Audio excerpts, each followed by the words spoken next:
આજે સમગ્ર ગુજરાતની જનતાને શિક્ષક દિવસની ખૂબ જ શુભેચ્છાઓ પાઠવું છું। આજે ગાંધીનગરમાં મારી સાથે તમે જોઈ રહ્યા છો કે ટેટ ટાટ પાસ કરનારા તમામ શિક્ષક મિત્રો એક જ માંગણી લઈને ઊભા છે કે 25-30 વર્ષથી ગુજરાતમાં એક ધારું ભારતીય જનતા પાર્ટીનું શાસન અને ફિક્સ પગાર આઉટસોર્સિંગ કોન્ટ્રાક્ટમાં ભયંકર શોષણ કર્યું।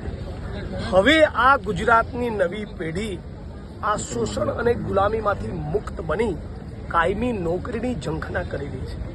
ગુજરાતની સરકારી શાળાઓમાં 50,000થી 1 લાખ જેટલા શિક્ષકોની ઘટ છે। એની સામે દર વર્ષે નોકરી ભરતીની પ્રક્રિયા બહાર પાડી એક્ઝામ લઈ મેરિટ પ્રમાણે શિક્ષકોને નોકરી આપવાના બદલે 8 વર્ષ સુધી પહેલાં તો આ પ્રક્રિયા કરી જ નહીં। એ ગુજરાતની સરકારે શરમથી ડૂબી મરવું જોઈએ એવો વિષય છે।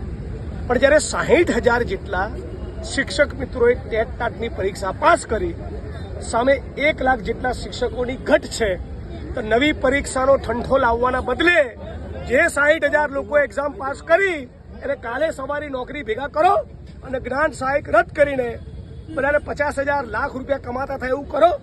એક બાજુ ગુજરાતમાં અને દેશમાં ભયંકર બેરોજગારી છે, ખાલી પડેલા સરકારી પદોમાં ભરતી થતી નથી, ગરીબ મા બાપને પોતાના દીકરા દીકરીઓને દેવું કરીને ભણાવ્યા છે, બેરોજગારી છે, સામે શિક્ષકોની ઘટ છે। 60,000 શિક્ષકો તૈયાર છે તો લેતા કેમ નથી?